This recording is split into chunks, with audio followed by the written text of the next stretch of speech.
Okay, I'm here in chapter 2 review Google form. Number 1 has 0 divided by 4. Okay, remember the fraction bar means divided by. And in class before, I've talked about that it's okay to have a number 0 divided by, let's say, a number k. All right, in this case, of course, k would be 4, and this is okay to do. If you take 0 and divide by some number, this is okay to do because your answer would be 0. Okay, so 0 divided by some number other than 0 equals 0. So 0 divided by 6, 0 divided by 7, 0 divided by 27, 0 divided by -3, they all equal 0. Okay, so my answer number 1 is going to be 0. That is okay to do. Now, number 2, this is an example of when it's not okay to have 0 in the denominator, okay, because you cannot divide by 0. And so we could say some number, let's call that number n. If you take some number n and divide by 0, no, you can't do this. Okay, you cannot divide by 0 in mathematics. And so we call this undefined. Undefined. That is the mathematical term for when you come to an instance where you are dividing by 0. It cannot be done. And so we use the term undefined. You will have questions on the test that are very similar to number 1 and 2. If 0 is in the numerator, that's okay. Your answer is 0. If 0 is in the denominator, no, cannot happen. No, and so we say no, undefined. Right, number 3, be sure you follow order of operations. Number 4, right here, you have an equation. You have f divided by 5 equals -8. Now remember, of course, the fraction bar means divided by, and so we need to undo this operation. And so we need to think, what operation undoes division? Or what is the inverse operation of division? What is the opposite of division? You probably said multiplication, and you'd be correct. And so we need to multiply both sides of this equation by that denominator so that we can solve for f. So I'm going to multiply the left side by 5, put 5 dot f over 5.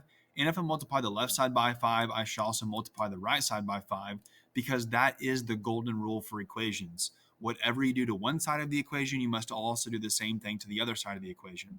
And so what happens over here on the left side is if I write 5 as a fraction, like 5 over 1, then I can say that these 5s cross simplify because I have a 5 in the numerator and a 5 in the denominator. So these 5s cross simplify to 1 over 1, or just 1.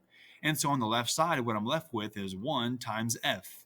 And 1 times f is simply f. Okay? So f is equal to -8 times 5.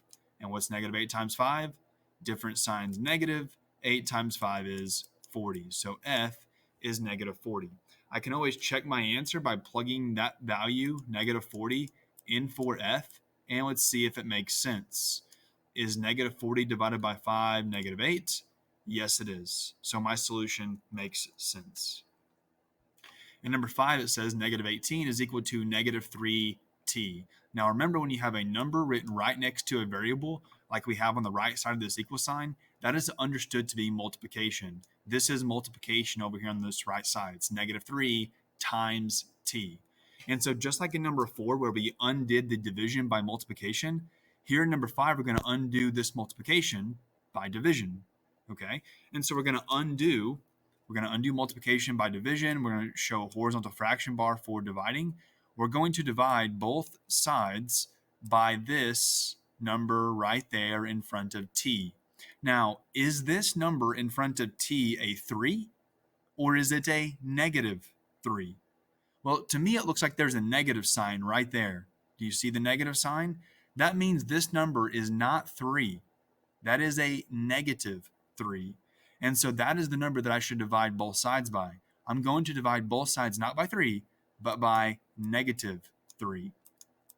So when I do, these -3s, we say, would simplify, right? They would simplify to 1. -3 over -3, that's 1 times t, which is simply t. And so t is equal to these numbers right here that are being divided. -18 divided by -3, same sign's positive. 18 divided by 3 is 6. Again, I can take my solution, plug it back into the original equation right there in for t, And let's see if the equation is true. Is negative 3 times t, or negative 3 times 6, equal to negative 18? Yes, it is. Okay?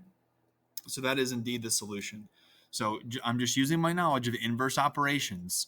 Multiplication undoes division, and division undoes multiplication. They are inverse operations.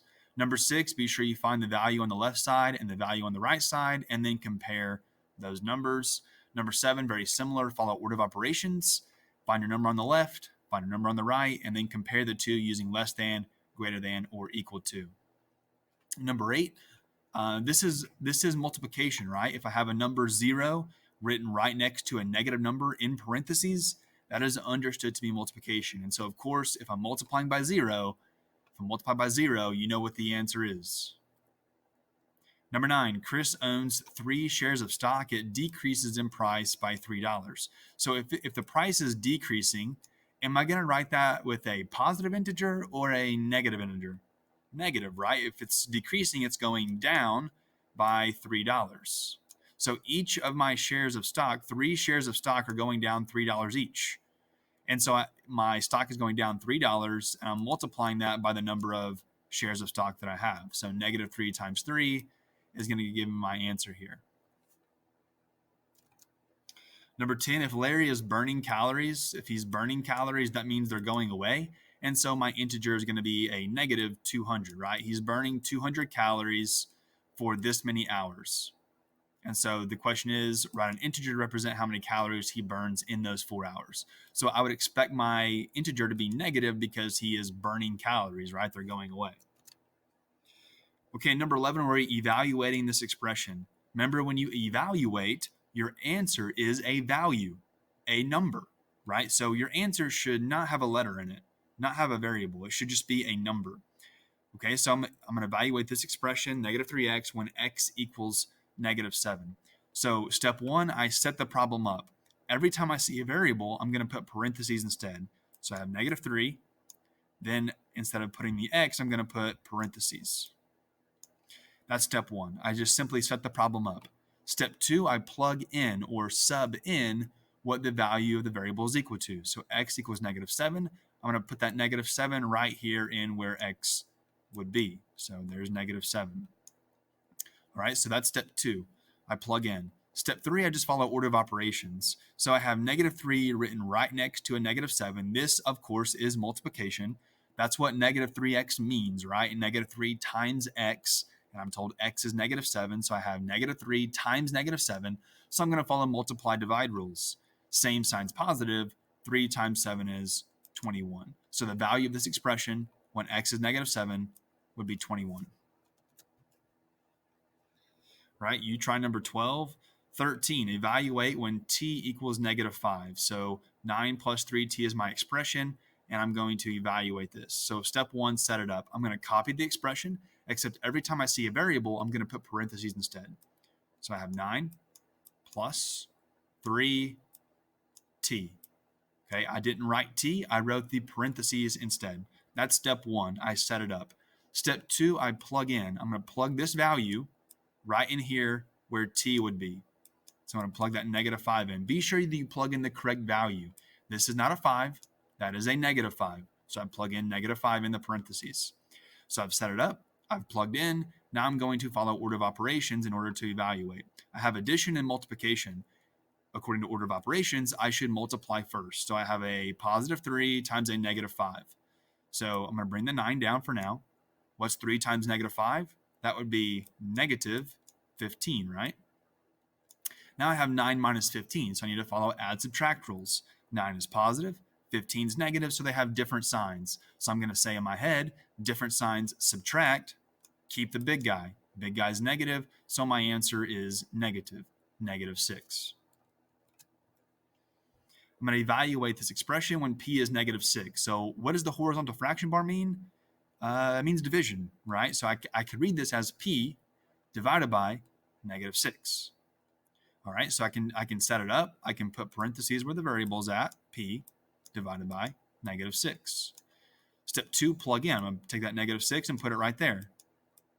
Now let's evaluate. I have a negative 6 up top and a negative 6 in the bottom. So what's negative 6 divided by negative 6? That's going to be your answer. 15, evaluate this when x is 4. So let's set this up. I'm going to copy the expression, except every time there's a variable, I put parentheses instead. That's step 1. Step 2, plug in. So I'm going to plug this 4 right in here where the x would be. Now I'm going to follow order of operations. So I have a negative 12 up top. And what do I have in the denominator? 4 minus 8, that's negative 4, right? Different sign, subtract, keep the big guy. So it's negative 12 divided by negative 4. Same signs, positive. 12 divided by 4 is 3, right? So my answer is 3. Right, you try 16. 17, remember the product is the answer to a multiplication problem. You try 18. Remember the quotient is the answer to a division problem. And last one we'll do here is number 20. So I'm going to evaluate this when x is negative 3. So step 1, set it up. I'm going to copy the expression, except every time I see a variable, I'm going to put parentheses. So I have negative 5, parentheses, minus 10. That's step 1. I set it up. Step 2, I plug in. I'm going to plug in negative 3 right in here where x would be. Right there. That's step 2, plug in. Step 3, follow order of operations. I have multiplication and I have subtraction. And so according to order of operations, I should multiply first. So I'm going to multiply negative 5 times negative 3. Same signs, positive. 5 times 3 is 15. Still need to subtract 10. 15 minus 10 is 5. Right, so 5 is my answer. So once you submit, view your score. If you miss any, click edit your response to fix the ones that you missed so that eventually you get every problem correct. Once you get every problem correct, go back into Google Classroom and click mark as done so it will tell me you have completed this form.